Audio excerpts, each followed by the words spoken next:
warahmatullahi wabarakatuh. Perkenalkan, nama saya Regita Aisyah Diaul Haq dengan NIM 19210204 dari kelas B2 Prodi Pendidikan Bahasa dan Sastra Indonesia. Nah, teman-teman, balik lagi di channel YouTube tugas saya. Kali ini saya akan menjelaskan tentang analisis kesalahan berbahasa. Nah, pada kehidupan sehari-hari dari segi fonologi. Nah, teman-teman, tujuan saya membuat video ini yaitu untuk memenuhi tugas mata kuliah analisis kesalahan berbahasa.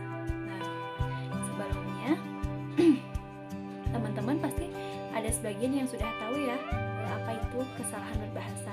Nah, bagi yang belum tahu, di sini saya akan menjelaskan sedikit tentang kesalahan berbahasa itu. Nah, kesalahan berbahasa adalah pemakaian bentuk tuturan berbagai unit kebahasaan yang meliputi kata, kalimat, paragraf yang menyimpang dari sistem kaidah bahasa Indonesia baku, serta pemakaian ejaan dan tanda baca yang menyimpang dari sistem ejaan dan tanda baca yang telah ditetapkan, sebagaimana telah dinyatakan dalam buku ejaan bahasa Indonesia yang disempurnakan. Nah, itu pengertian dari kesalahan berbahasa. Nah, kali ini saya akan menganalisis kesalahan berbahasa. Nah, apa sih itu analisis kesalahan berbahasa? Sama ya seperti tadi, namun untuk analisis kesalahan berbahasa ini adalah suatu cara atau langkah kerja yang biasa digunakan oleh peneliti atau guru bahasa untuk mengumpulkan data, mengidentifikasi kesalahan, menjelaskan kesalahan, mengklasifikasikan kesalahan. Nah, itu.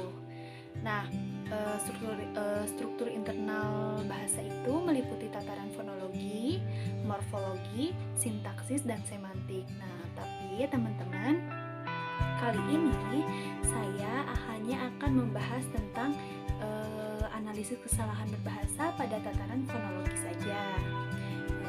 Mungkin teman-teman bisa cari referensi lain mengenai morfologi, sintaksis, dan yang lain.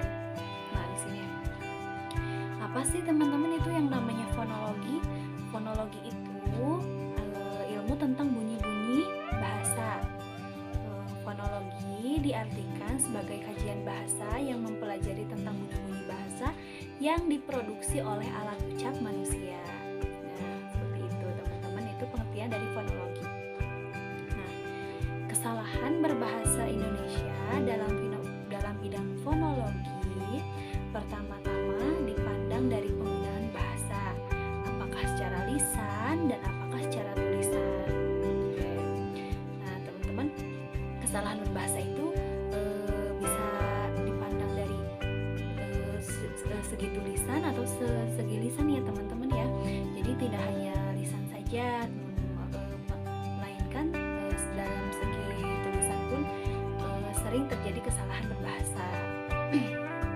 Nah, dari kombinasi kedua sudut pandang itu kita temukan aneka jenis kesalahan berbahasa, yaitu ada kesalahan berbahasa karena perubahan pengucapan fonem, terus ada penghilangan fonem, ada juga penambahan fonem, dan juga ada perubahan bunyi diftong menjadi fonem tunggal. Nah, teman-teman, tahu nggak sih apa yang tadi saya sebutkan itu kesalahan berbahasa karena perubahan pengucapan fonem itu seperti apa? Nah, teman-teman, saya sering sekali mendengar kata-kata yang janggal di sekitar saya gitu ya. Kadang orang-orang itu menganggap bahwa itu tuh benar, padahal dalam kaidah kebahasaan Indonesia itu masih ada salahnya gitu. Nah, contohnya seperti dalam kata air. Nah, biasa orang-orang itu sering menyebutkan air gitu ya. Nah, kan itu ada perubahan ya dari AIR menjadi AER. I-nya diganti sama E gitu. Kadang banyak yang sering menyebutkan tolong dong ambilkan airnya. Nah, padahal itu termasuk kesalahan berbahasa ya teman-teman. Nah, kesalahan berbahasa ini karena perubahan pengucapan fonem. Yang tadi fonem I diucapkan menjadi E, yang harusnya air jadi air. Ada juga contoh perubahan pengucapan fonem itu dari kata pedas. Nah, harusnya kan pedas ya, tapi kita sering temukan orang-orang mengeluh kepedesan gitu, pedes banget ya gitu. Nah, padahal yang betulnya itu pedas. Nah, ini karena perubahan pengucapan fonem, yaitu fonem A diucapkan menjadi fonem E gitu. Nah, contoh yang kedua, saya juga sering mendengar adanya penghilangan fonem. Yang seperti apa sih penghilangan fonem itu? Nah, penghilangan fonem contohnya seperti kata pahit. Nah, kadang orang-orang di sekitar saya gitu ya, saya sering mendengar kata pahit itu menjadi payet. Nah, padahal yang betulnya adalah pahit. Seperti kopinya sangat pahit gitu, padahal yang betul kopi itu sangat pahit gitu. Nah, fonem ini karena penghilangan fonem gitu ya, penyebabnya karena penghilangan fonem, yaitu fonem H yang di tengah itu jadi hilang, yang harusnya pahit jadi pahit gitu. Terus ada juga yang harusnya lihat jadi lihat. Nah, contoh yang ketiga, ada juga penambahan fonem gitu. Nah, seperti apa sih penambahan fonem? Contohnya seperti ini teman-teman. Dari kata sepeda, sepeda itu ditulis sepeda itu nggak pakai H ya, tapi kebanyakan di sekitar kita itu orang-orang menyebutkan dengan kata sepeda, ada akhiran H-nya. Nah, ini termasuk kesalahan berbahasa penambahan fonem H di tengah ataupun di akhir kata. Juga ada pada kata silahkan. Nah, padahal yang betulnya adalah silakan. Silahkan duduk. Nah, itu termasuk salah ya teman-teman.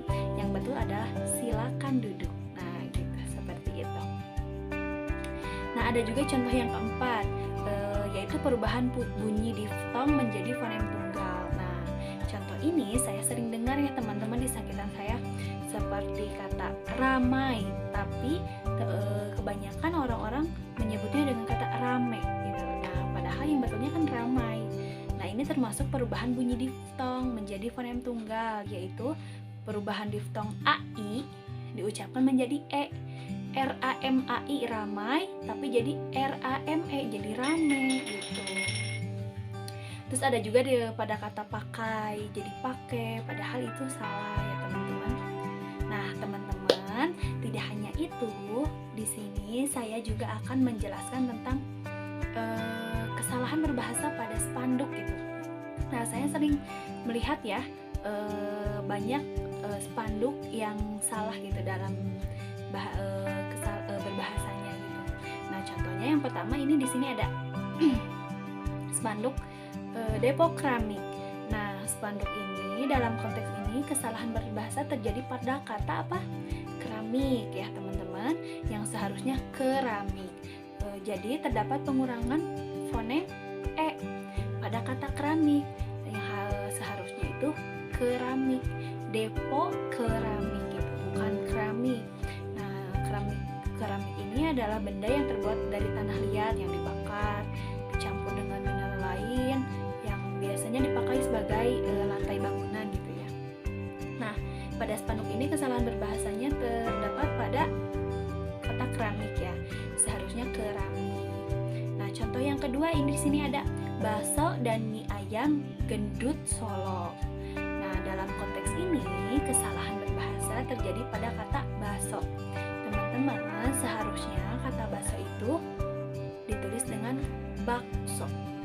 Jadi, terdapat pengurangan fonem di sini, yaitu fonem K pada kata bakso, seharusnya bakso yang betulnya. Nah, juga terdapat pada kata gendut. Nah, gendut ini yang seharusnya gendut ya teman-teman, bukan gendut, gak pakai H. Nah, terjadi penambahan fonem. Nah, di sini terjadi penambahan fonem H pada kata gendut. Yang tepat adalah gendut, yang artinya itu besar ya. Jadi bukan gendut, nggak usah pakai H teman-teman. Nah, ada juga contoh yang ketiga, yaitu pengganti fonem. Nah, di sini ada spanduk sambal Judas.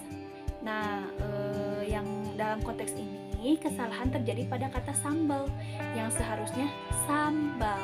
Nah, jadi di sini terdapat perubahan fonem, yaitu vokal E menjadi A pada kata sambal. Nah, seperti itu teman-teman.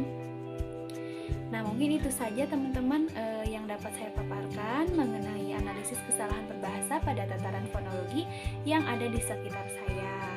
Nah, teman-teman, jika teman-teman masih merasa kurang dalam ilmunya, bolehkah teman-teman mencari referensi lain sehingga teman-teman dapat memahaminya lebih lanjut. Di sini saya juga masih dalam tahap belajar ya teman-teman. Nah, mulai dari sekarang karena kita sudah tahu beberapa analisis kesalahan berbahasa itu, jadi sekarang kita mulai menggunakan berbahasa yang baik dan benar. Terima kasih atas waktunya. Wassalamualaikum warahmatullahi wabarakatuh.